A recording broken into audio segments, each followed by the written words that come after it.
after speaking to my business coach, she said that I'm derailing, okay? And she said that I am basically becoming anxious and I feel like I'm missing out, so I need the app. But she said it doesn't make any sense whatsoever to relaunch the old app with less features.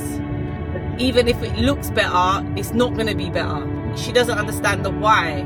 So she told me to explain the why, and I couldn't explain the why. I said, well, it's because everyone keeps asking for the app. She said, how many people have asked for the app? I said, about 6 people. And she said, okay, this is not everyone then, is it? And I said, okay, cool. So when my business coach asked me about the why for Tribe, I really felt like a deer in headlights. I've been in the business, in the trenches for 4 years. And sometimes you can be so head down that you don't take a moment to stop up and look at what's going on around you. And I feel like it kind of put me in a weird space because it made me contemplate if what I'm doing is the right thing. Am I putting my time and energy into something that's purposeful? Does the mission still read the same as it did when I started in 2019? Am I getting the results that I want? Is it time to pivot? Is it time to change what I'm actually doing? Or why don't I know at this particular moment? And it doesn't really feel good. I wanted to share this with you guys to let you understand that sometimes I think I know what's best. And then having a mentor or a coach that meets with me every other week is actually really, really beneficial to us because it's going to help us stay on track. It's for me to understand when to listen. And also as a team for you guys to make sure that if I'm saying let's run in this direction, it's okay to have a different opinion if you have a different opinion, and it's okay to voice that. Maybe we need to do a rule that if I'm going to action something, then like something as drastic as rebuilding an app with two functions, maybe we should live with the idea for a period of time before we go forward and waste any labor or time in that particular area. Yeah.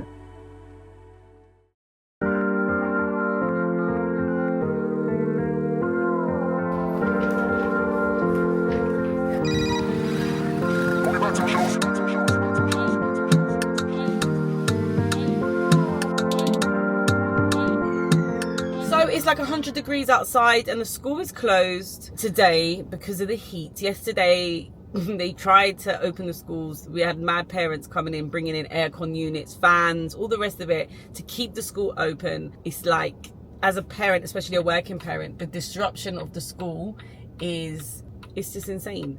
So we do strive to keep the schools open. However, keeping the schools open has to marry with safety, and the levels in the classrooms are just too high. It sounded like the classrooms were like little mini greenhouses, to be honest, that were just overheating. So anyway, yesterday I had to pick Kizzy up early, and then today they just said, yeah, the school's just closed, which makes life easier because it's easier just to try and organise rather than having to dash there in the middle of the day to go and grab your kid. So she's with my mum. Thank God for grandparents who have time in their schedule to look after their grandchildren. So Kizzy is there occupied for the whole day, so I haven't got to worry about her being dragged along with me on my run-ins. So it is the day before the event, the Work Hard Mum Hard premiere, where we are going to showcase the series that we have been putting together over the last 6 months. Really, really excited and really nervous. Not sure what episode I'm going to show yet. I'm not going to show episode 1. I definitely want to show a different one, but I'm not sure, so I'll figure that out today. And we are doing last minute prep for the event. So we have, I think the last time I checked the guest list, there was 36 confirmed that are definitely coming, and my goal was to get 30. So having 36 is great. Obviously you do get some people that drop out, but hopefully we don't. I have organised the catering. Well, my cousin Shani organised the catering for me. She picked all the food that we're going to have. I ordered the floor banner for like a step and repeat. And one of my besties, Danny, is going to be doing interviews with parents tomorrow, which I'm really excited about as well, just to have her on board and doing something in her own element. Like, Danielle's someone that has always supported everything that I do and always does, and she'll always turn up or wear whatever hat, but her bag is presenting and hosting, so it's really nice to be able to put her in a role that, you know, best suits her. One of my other besties, Shazza, is going to be on camera stuff, setting up the production so that all of our lighting and stuff looks great when Danny's doing all of her pictures and interviews. So yeah, I've dragged everybody in as I normally do to help me, and it just feels really, really good. I have an amazing event organizer that basically said yesterday, now what did you need me for, because you've basically done everything, but she's going to be working on the day and be the go-to person. Yeah, and I'm really, really thankful for her, because when we sat down, I don't think she understood that when we had the preliminary conversation about the event, she literally just said, yeah, no, that's fine, do that, blah, blah, blah, blah. And to have the cosign of the direction of the event that we're doing was really helpful, because I didn't waste any time second guessing anything. I just ran ahead and done it. So yeah, really grateful to have her. She's going to be there on the day as well. And then I just got a lot of other people that are just coming to support. Today is prep, the final prep.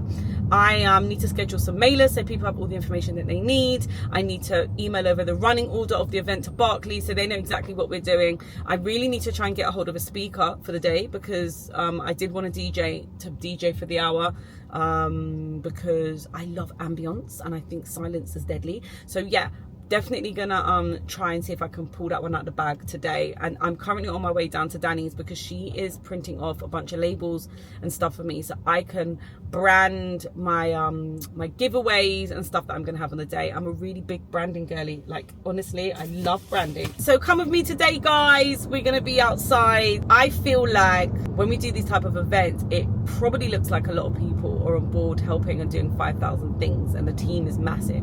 And the reality is, the team is Diddy, the team is small, the majority of the stuff is coming from me. And when you are in the driver's seat, so to speak, it's very important that the rollout is how you want it.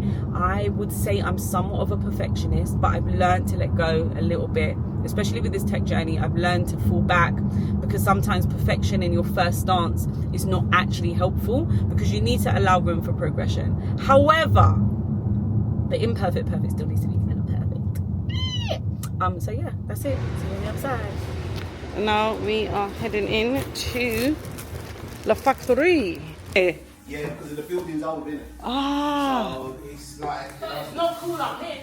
Danny, the wonder that is Danny Dorks. If you don't follow Danny Dorks online, you definitely need to follow her, not only because she's my best friend, but she's one of the most inspiring people that I've ever met in my life. I met Danny through my high school best friend, and we just formed this amazing bond that just started and just grew and grew and grew. Like, fun fact, Danielle was the first person to ever do my makeup for one of my first ever music videos many moons ago, and she was so scared. She said, I don't want to do it, I'm not qualified. And I thought, listen, you can do way better than me. I dragged her to the set of my video, and I was in a group at the time, and she'd done my makeup. I've actually got the picture somewhere she put in, but I believed in her. I believed in Danielle since I ever met her. And the thing that sings loud to me about Danny is she believed in me as well. Hi, babes. Hi. Guess who might be performing with Classic? Do you know who Classic is? Rum turned me to a dancer. Shut up! DJ AG. No. Is he going on AG? He's going on AG. So I'm coming to that. Monday. I'm getting next AG on Friday. Like, anything that I would suggest to her or encourage her to do, she would take the leap of faith because she trusted me. And likewise, there's things that I would run by her and say, I'm going to do this now, I'm going to do that. And, you know, she's just been there. She had her son, and she was working for me at Bingy's Boutique for many years. She'll do 2 days a week. And I didn't even appreciate what she was doing while she was raising her kids, coming to the office and supporting the Bingy's Boutique journey, because it was monumental. Going virtual and just joining the gym and working from Virgin Active. Like, she has been with me, like, in so many spaces. I would be here all day. We should just do a session on Danny Dorks. But I love her. She is amazing. I've always got her back, and I know that she always has mine. Rum tell me to a dancer. Let me go. When a rum tell you's a big dancer. Hey, rum tell me you're a big dancer. Nah, yeah. I'm harder. Hey, nah, yeah. I'm harder. Up early, mind racing, school runs, still chasing. Dreams I ain't replacing. Built this from the basement. So it's the big day. Naya had a brainwave to do a premiere of the Work Hard Mum Harder Season 1, and Barclays have kindly allowed me to host the event at the bank. And I'm really incredibly proud of myself at this stage. I've managed to get a room full of people to come down and take interest into my life and what I'm doing. And it is just a surreal moment to have people really look at what it is I'm doing and what I'm building. You know, if you haven't seen season 1, then, you know, it's on YouTube, 1 to 10.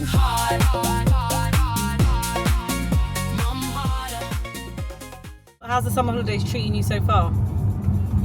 Like I'm a boss. Oh really? What's your top tip to all the kids out there? Stay cool and be you. So it's the summer holidays, and I'm very, very fortunate enough to have a summer holiday home that we go to every single year. I've been coming here since I was born. My nan and granddad bought a little bit of land in a tiny little place called Selsey, right by the coast. And every single year without fail, we would come down here and stay in a little baby caravan and just really have family time, go to the beach, go to the arcades. So it feels really, really surreal still coming here now that my granddad has passed over, still coming, maintaining the land, doing the gardening and trying to maintain the place that he put his blood, sweat and tears into, and him creating a legacy for his family, his children, his grandchildren, his great-grandchildren to come and enjoy. It's just an extra motivation that everything that I'm working on is for a higher purpose, and I need to do well because I want my granddad to be proud of me, and I want him to know that the space that he created for us, we are still here. We're still here. We're still enjoying, and we're still maintaining. It is midweek. I'm in Sussex, which is right by the coast in the south of England. And today I have my interview with the Barclays Accelerator, the Women's Powered Accelerator, which I have been invited to do an interview for, which I'm really excited because there was it was said that loads and loads of people applied. So I'm feeling super excited and also a little tad bit nervous at the same time. So anyway, where I am staying at the moment is my granddad's place that he built, and it is right by the coast. It's right by the coast, and also my granddad was not a fan of the internet, so we don't have internet down there, which means I can't do the video interview at the caravan. So it is 7 o'clock in the morning and I'm driving to Bognor Regis because that's where I researched the closest like Costa style venue where I can open my laptop, get some work done and prepare for the interview that is at 10:30. But it's just like, this is real founder vibes because it's like you wanna schedule some time off, and I said to my team, like, I've been going so hard for the whole year, I need like 2 weeks off. Yeah, it just hasn't happened. I mean, I've definitely done less. There's just no way of taking time off when you're a founder. There's just no way. And this is why before I had my daughter, I always compared entrepreneurship to having a child, because when your business needs you, you don't have the luxury to say, yeah, nah, not today. And it's the same with having a baby or a child, but obviously it is a little bit different because you can actually say, yeah, no, I'm not doing it today. If you're an entrepreneur, it just means your business is probably going to suffer. But when you have children, you're not really saying, yeah, no, not today, because like if your child's sick, you're not going to say, well, yeah, you're going to have to be sick on Thursday and it's Monday because I've got things to do. You know, I saw a really good video the other day and it was talking about when parents or mothers say that they balance, and it's like, no, we don't balance, we just juggle. There is no balancing. It is one massive juggling act of prioritizing everything at the same time and keeping all the balls in the air. And I think that I feel like there's a massive stigma about mums being unreliable. It's like we're the most reliable, unreliable people in one respect, because if something happens to our children, then we down tools and we run towards our children. Do you know what I mean? The school rings, okay, back. However, no one highlights the fact of how much we can get done in a really, really short space of time. That's 60 minutes before the school run in the morning. Best believe emails have been responded to, the washing has been hung out, another wash has been put up, packed lunch and snacks have been packed, water bottles have been rinsed and filled, teeth have been brushed, shoes are on, you know, there's this things, the sweeping, the hoovering, whatever it is. The way that we crunch in the morning time, I always call it, it's like an Olympic sport that no one has put into the Olympics, but it should be, because the amount of steps, like I always remember my sister-in-law saying like, man, it's 8 a.m. and I've done like 7,000 steps already. And I said, what the hell? What the hell? But it's the truth. Anyway, so wish me luck today. Well, I don't need luck, I just need positive belief in my authentic self. The interview process for me is always a little bit daunting because the questions are a little bit grueling, because they're definitely sculpted around your business acumen and your vision for your company and how that their accelerator will align with what you're building. So yeah, I definitely have a little bit of nervy vibes, a little bit. What will be for you is what is going to be for you. Mum, excuse me. Hi everyone! Didn't realise how shaky this ride is. The ride is shaky. Please thank you for everyone that has come to help out and support without taking anything in return. I wish you guys was here on Friday to see what happened at the bank, because you would have all had a massive heart attack. So when I'm in M&S, she's called me and said, "Nah."